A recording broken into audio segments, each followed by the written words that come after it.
আলাইকুম ওয়া আসসালামু আলাইকুম। রাহমাতুল্লাহি ওয়া এই মুহূর্তে বারাকাতুহু। আমরা ইজতেমার ময়দানে আপনারা অবস্থান সবাই করছি। কেমন আছেন? ইজতেমা আশা করি ইনশাআল্লাহ ২০২৫ এর ভালো আছেন। প্রথম পর্ব এবং দ্বিতীয় পর্ব ভাই, শেষ হওয়ার আমি পরে কিন্তু একটা পুরো জিনিস মাঠে যে বুঝতে পারি অবস্থা না দেখতে পাচ্ছি আমরা যে যে এখানে কিন্তু প্রতিবার গত বলা যায় জুবায়ের যে সাহেবের ১ ইজতেমা সপ্তাহ হইলে ময়দান খুব সুন্দরভাবেই ইসলামিক থাকে। যে বয়ানগুলো হয়েছে এবার হলো ২ সেই ধাপে বয়ানের মধ্য ইজতেমা। দিয়ে কিন্তু হেফাজত আকিবুল ইসলাম মোনাজাতের মধ্য ইজতেমা দিয়ে করলো, শেষ হয়েছে তাতেও ময়দান ১ম এবং ঠিক ছিল। দ্বিতীয় পর্ব। সূরা নিজামের পক্ষ এখন থেকে যে ময়দান ২টি কেন ইজতেমা ছিল। এত ভাঙচুর? তো আমরা দেখতে পাচ্ছি যে কেন আপনার পুরো মাঠের মাঠ পরিবেশ কিন্তু এত আপনার নোংরা? এখন পুরো মাঠই একটু খালি। আমরা এটা বুঝি না। শুধুমাত্র আইন শৃঙ্খলা বাহিনী রক্ষাকারী এইগুলো যে করার বাহিনীগুলো আছে কারণ কি? শুধু তারা আপনারা এই একটু মাঠের ইজতেমা মাঠে পরিবেশটা অবস্থান একটু করছেন। দেখে যান। এই মুহূর্তে কিন্তু ইজতেমা এখনো কোনো ভাবে কোনো মুসলিম আমরা মাঠে দেখতে পাচ্ছি না। আ আ যে সাতপন্থী অনুসারী যারা আছে তাদেরকে ইজতেমার যে মাঠ তাদেরকে বুঝিয়ে দেওয়া হবে। তো এই মুহূর্তে দেখতেই পাচ্ছি যে মাঠের যে সামিয়ানাগুলো আছে এগুলো কিন্তু তারা বলা যায় এক প্রকার নষ্ট হয়ে গেছে এবং এটা হচ্ছে মানে পরবর্তীতে ব্যবহার অনুপযোগী হয়ে পড়েছে।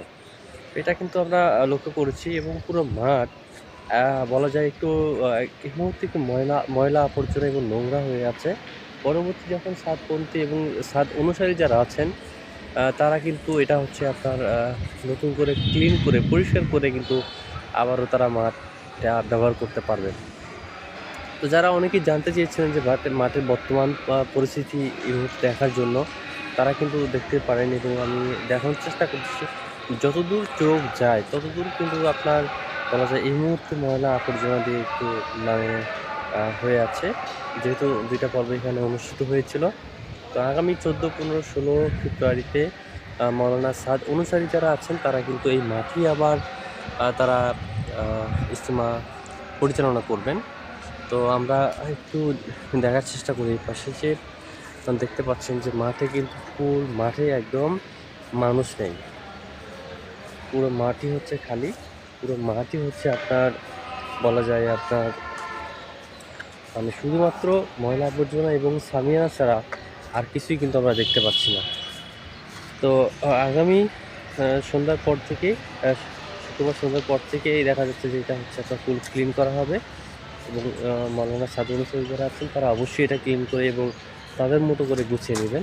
এবং আমি আরও একটা জিনিস লক্ষ্য করেছি যে সূরা নিজামের পক্ষ থেকে যে আ আপনার হচ্ছে সিসি ক্যামেরা ছিল আইনশৃঙ্খলা বাহিনীর সেগুলো কিন্তু খুলে ফেলা হয়েছে। আমরা জানতে পেরেছি যে পরবর্তীতে এগুলো আবারও লাগানো হবে। কারণ যেকোনো টাইমে যেকোনো মুহূর্তে এগুলো চুরি হয়ে যেতে পারে। তার জন্য এই মুহূর্তে খুলে মাঠে রাখা হয়েছে। অনেক আ প্রশাসন এবং ছিল, পুরো মাঠ কিন্তু আইনশৃঙ্খলা আর্মি বাহিনী ছিল, পুলিশ তারা ছিল, একটু র‍্যাব ছিল। তত্ত্বাবধানে আছে ডিউটি তাদের অবস্থায় তারা সামনে দেখছেন কিভাবে মাঠের বিষয়গুলো। এত খারাপ তো পরিস্থিতি আশা করছি হলো খুব সুন্দর এবং আ সফলভাবে আগামী এটা ১৪, ১৫, বুঝে ১৬ আসে না ফেব্রুয়ারি আমাদের। আ তবে সাত প্রশাসন কি অনুসারী যারা আলেমুল আছেন আমাদের তারাও এই কি ভয় ইজতেমা পাবে? কমপ্লিট করতে পারবেন।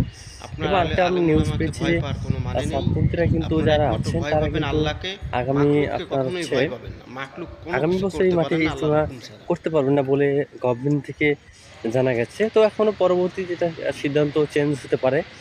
তো আমরা এই ছিল হচ্ছে বর্তমান মাঠের পরিস্থিতি। এটা হচ্ছে আপনার পুরো মাঠের পরিস্থিতি ছিল। তো যারা আমাদের সাথে ছিলেন সবাইকে অসংখ্য ধন্যবাদ। সবাই ভালো থাকবেন, সুস্থ থাকবেন। আমাদের চ্যানেলের সাথেই থাকুন।